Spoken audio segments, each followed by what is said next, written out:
खुलुमबाय गोजोन फुंबिलिनि गासैबो बड'लेण्ड बुब्लिनि अनसायगिरिफोरखौ बरायग्रोबाय।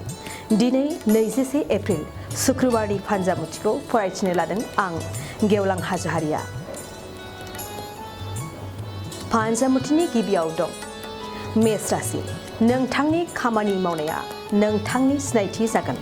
समाजनि सुबुंफोरजों अनसायजागोन, मान मोनगोन, मोजां सान जागोन। वृष राशि।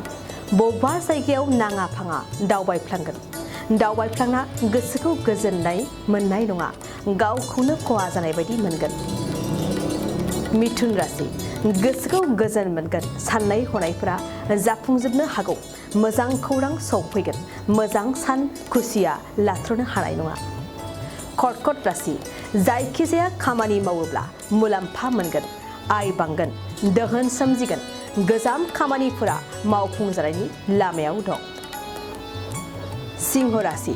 जायखिजाया खामानि मावा मानो मावख'नो हानाय नङा, गोदान गोदान जेंना सोमजिबाय थागोन, खामानि मावनायाव गुलुं गुजुं सोमजिगोन। कन्या राशि। नखर संसार जानायाव दुखु दाहाजों भुगिनो गोनां जागोन, जेब्लाबो दुखु दाहाया नाख्रेबनो हागौ, सांग्रां जानाया मोजां। तुला राशि। संसार जानाय बिसि फिसायनि थाखाय मोजां सान, बिसि फिसायनि गेजेराव फोथायलायनाय आरो अनलायनाया बांगोन। वृश्चिक राशि। हरखाब दावबायनो खाबु मोननो हागौ। जायखिजाया जायगायाव दावबाया मानो नोंथांनि दिनैनि साना मोजां। धनु राशि। संसार जानायाव नखरनि सुबुंफ्रा गोरोबनाय नङा, नाङा फाङा जायखिजाया बाथ्रानि थाखाय नांलायनो हागौ, असान्थि जागोन। मकर राशि। हरखाब गाज्रि खौरां फैनो हागौ, जाथावथारै सानफेरै जायखिजाया जाथायखौ लानानै गोसोआव गिखांनाय फैगोन, बागदावखांगोन। कुम्भ राशि। सोरनिबा थुलुंगा मोनगोन, गोसोखौ जोबोद थुलुंगाजों बोलो मोनगोन, जायखिजाया खामानि मावोब्ला जाफुंसारनायनि मिजिं दं। मीन राशि। दावबायारिफोरनि थाखाय जोबोद गाज्रि सान, गोजान जायगा दावबायैयानो मोजां, जाब्रबथाय जानायनि मिजिं दं। दिनै सानसेनि राशि फरायथियाबो एसेनोसै। आसा खालामो नोंथांनि दिनैनि साना मोजाङै मोजां थांगोन, बेखौ बड'लेण्ड बुब्लि नखरनिफ्राय मिजिंथिबाय। गोजोन्थों। गोजोनथाव खौरां, बङाइगाव मेरिडियान किया मटर्स श'रुमआ नोंथांनो लाबोदों गोदान अफार। मेरिडियान किया मटर्स श'रुमाव नोंथाङा खम बेसेनावनो किया कम्पानिनि गुबुन गुबुन मडेलनि गोदान गारिखौ लानो हागोन।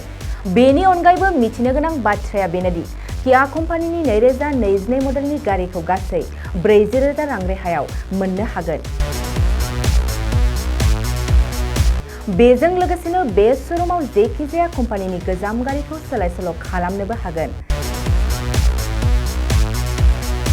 दासान्दि बे अफारा सोलिगासिनो दं।